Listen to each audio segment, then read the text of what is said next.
Hi, folks, it's Amrita. Of late, I've been wondering what it might be like to go back to reading a little bit more, reading a little bit more deeply, revisiting classics, philosophy, texts that we might have really perused when we were younger, especially around the time of, university. I majored in philosophy before moving on to a career as a journalist and then in tech, and then, of course, setting up my own business. And we will have more on Say Again Press for you very soon. In fact, in this very clip, so don't go anywhere. The last year and change, I've been taking part in some weekly classes hosted by one of my old philosophy professors. A few years ago, I decided to do an executive education program. It was called Leadership in Tech. And in fact, I was a member of the inaugural cohort there. I did an obligatory AI course as well. So like many of you, I've been thinking about what are the things that we need to do to keep skilling up, especially as we continue in our careers and professions.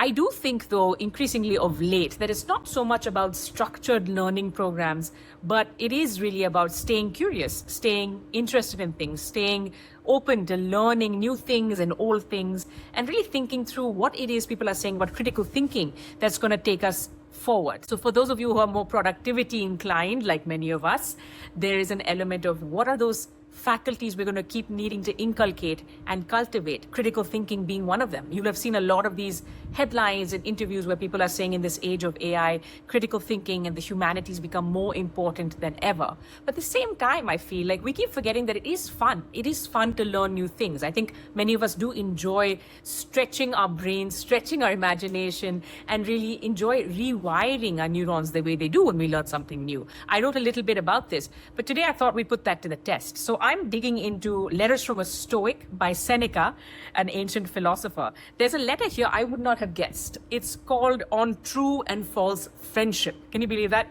So many of us, especially in middle age, we realize we're outgrowing friends. We might have realized that there were some superficial friendships, there were some acquaintances. I've been accused of using the word friend way too easily, democratically. And we do outgrow friends. Have we thought about true and false friendship? Well, here is letter 3 by Seneca saying, "You have sent a letter to me through the hand of a quote-unquote friend of yours, as you call him. And in your very next sentence, you warn me not to discuss with him all the matters that concern you, saying that even you yourself are not accustomed to do this. In other words, you have in the same letter affirmed and denied that he is your friend." Now, if you use this word of ours in the popular sense and called him friend in the same way in which we speak of all candidates for election as honorable gentlemen, and as we greet all men whom we meet casually if their names slip us for the moment with a salutation of "my dear sir, so be it." But if you consider any man a friend whom you do not trust as you trust yourself, you are mightily mistaken, and you do not sufficiently understand what true friendship means. Indeed, I would have you discuss everything with a friend, but first of all, discuss the man himself. Let's come to this part. When friendship is settled, you must trust. Before friendship is formed, you must pass judgment.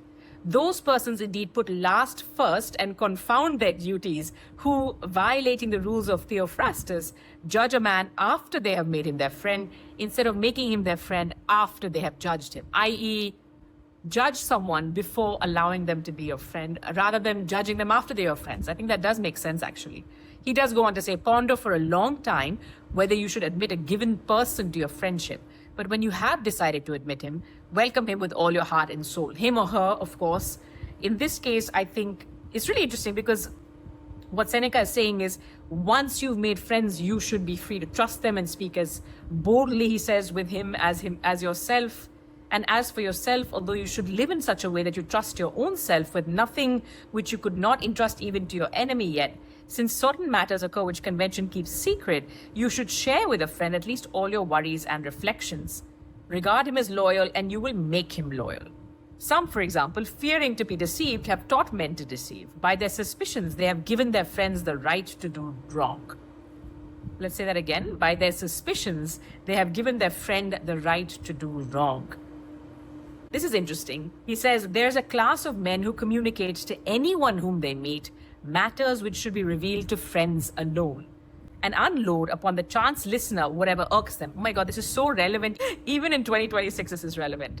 Some people just unload on everyone. It doesn't matter if they're friends, acquaintances, strangers, peers, colleagues. I think you and I have met people like this as well.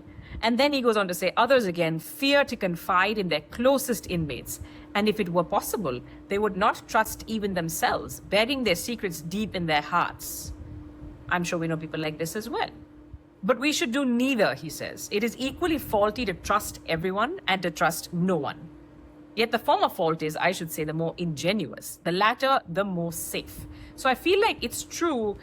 Some of what Seneca is saying here in Letters of a Stoic, talking about true and false friendship, it has more to do with us, how we relate to people, how we connect with people, who we choose to trust and who we choose to judge. I think a lot of times I do skate around saying that we should be less judgmental, and I genuinely think that's true. We should be less judgmental, but perhaps we should be, using a little bit of that discernment, being a little bit more judgmental before we indeed choose to make friends. And once you make friends, then you should be able to trust them with anything. I don't know if this is resonating with any of you, but I do think friendship, which is one of the core themes of my book, The Other Sister, along with friends like family, especially when you feel that family ties have frayed, or families, the one to blame for some of the generational trauma, as happens in my book, family, abandonment, issues like this, many of us have to deal with. I see it a lot through the work on some of my other projects. I see it, of course, a lot on Instagram, where many people are just using whatever labels that come to hand.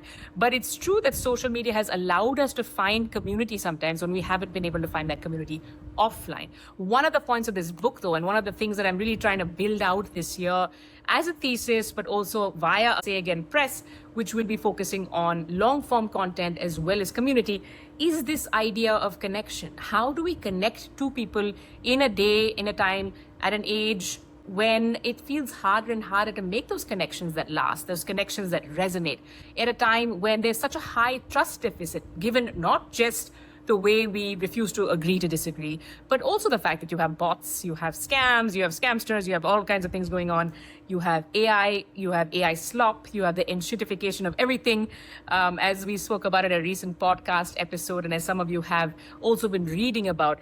I think the challenge really is to find out what matters to each of us and to try and hold true to that, but also be open to learning new things, to meeting new people, not necessarily jumping, as Seneca says, to call all of them friends, not necessarily jumping to unload everything we have dealt with on people we don't know. We don't know yet, rather, whether we can trust. If we were to take one of the lessons from this short reading from that letter of Seneca, to discern better what's a true and false friend, what's a true and false friendship. And you yourself know. I think we tend to know, especially if you do a gut check.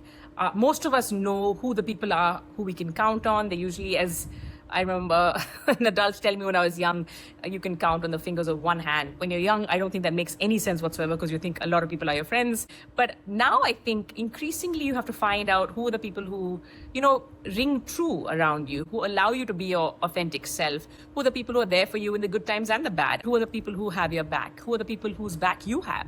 And, of course, there's a difference between friends and allies. And the other thing to do is to cultivate allies, the people who will be talking well about you when you're not in the room, who will be looking out for opportunities for you when you're not in the room, and people you do the same for likewise. Now, I've been rambling on for a bit, but I did promise that I would talk a little bit about Say Again Press. And I am excited to say that project continues to gather steam. I'm very excited to share more very soon. We are working on proofs and design, thanks to Devangana Das, and thanks to all of the interviewees on the Say Again podcast. We've pulled out a few incredible leadership lessons. So our first book will be on leadership, and it will feature some incredible leaders talking about leadership in a way that you might not have thought possible. It's not a dry book. It's not a boring book. This will be the first title in the Say Again Essentials series, and I'm really excited to share more very soon. I don't think I can give you a teaser just yet, but I have gotten some fantastic feedback from the folks who had a chance to see the first few drafts as well. So looking forward to sharing much more with you. Do stay tuned and let me know what are the top of mind issues that you're dealing with so that we can address them at a later time. Thanks so much for watching.